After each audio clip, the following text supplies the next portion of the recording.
ಅಯ್ಯ ಎಲ್ಲಿ ಯಾ ಸಂತೆಗೆಲ್ಲ ಹುಡುಕಾಡ್ಕೊಂಡು ಬಂದೆಪ್ಪ ನಿನ್ನ. ಏನ್ ವಿಚಾರ? ಯಾಕೆ ಹುಡ್ಕಕತ್ತಿ? ಈ ವಾಡೇದಿ ಹಿತೈಷಿಯಾಗಿ ಮಹಾರಾಣಿ ಭೀಮಾಂಬಿಕಾ ಅವ್ವಾರ ಸಂಬಂಧಿಯಾಗಿ ನಾ ಒಂದ್ ಎರಡ ಮಾತಾಡ್ಬೇಕಾಗೈತಿ. ಹೇಳು ಗಜಾಂಬ, ಹೇಳು. ಏನಿಲ್ಲ, ಮೊನ್ನೆ ಲಕ್ಷ ಖರ್ಚು ಮಾಡಿ ಆ ಮಾಧವಿಗೆ ಮಕ್ಕಳಾಗ್ಲಿ ಅಂತ ಈ ಸುವಾಸಿನಿ ಪೂಜೆ ಮಾಡಿಸಿದ್ದಂತೂ ಆಯ್ತು, ಹೌದಿಲ್ಲ? ಅಲ್ಲ, ಆ ನಿಮ್ಮ ದೇವರು ಪ್ರತ್ಯಕ್ಷ ಆದ್ನೇನು? ಈ ಧಡ್ಡಿಗೆ ಮಕ್ಕಳು ಆಯ್ತೇನು? ಈ ಧಡ್ಡಿಗೆ ಮಕ್ಕಳಾಗ್ಲಿ ಅಂತ ಆಶೀರ್ವಾದ ಏನಾರ ಮಾಡಿದ್ನೇನು? ಎಲ್ಲ ನಿಮ್ಮ ಭ್ರಮಿ ಅಷ್ಟ. ಅಲ್ಲ, ಇಂಥದ್ರಾಗ ನೀನು ನಿಮ್ಮೂರು ಆ ಗುಡಿ ಐತಲ್ಲ, ಆ ಗುಡಿಗೆ ಕಳಿಸಿದಿ. ಇದೆಲ್ಲ ಬೇಕಿತ್ತೆ ನಿನಗ? ಗಜಾಂಬ, ನಿನ್ನ ಪರಿಸ್ಥಿತಿ, ನಿನ್ನ ತಳಮಳ ನನಗ ಅರ್ಥ ಆಗ್ತೈತಿ.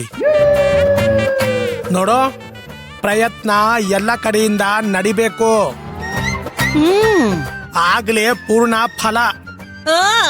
ನಿನಗೂ ಗೊತ್ತೈತಿ, ನನಗೂ ಗೊತ್ತೈತಿ. ಹಿರಿಯರೆಲ್ಲ ಸೇರಿ ಕೊಡ್ತಗೊಳ್ಳ ವ್ಯವಹಾರ ಮಾಡಿ ಈ ಪುಷ್ಪ ಈ ಮಾಧವಿಗೆ ಲಗ್ನ ಆಗಿದ್ದಲ್ಲ. ಮಾಧವಿ ಪುಷ್ಪನ ಪ್ರೇಮ ಹಗರಣದಾಗ ಸಿಕ್ ಹಾಕೊಂಡಿದ್ದಕ್ಕ ಈ ಲಗ್ನ ಆಗಿದ್ದು.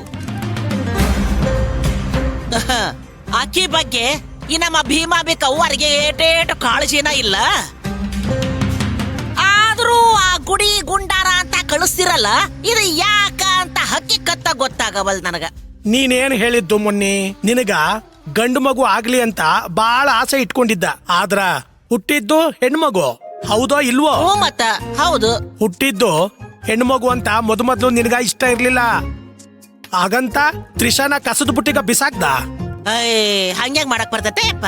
ಹಂಗೆ ಮೊದಲು ಇಷ್ಟ ಆಗದಿದ್ದದ್ದು ನಡೆದಾಗ ಅಸಹ್ಯ ಅನ್ಸುತ್ತೆ.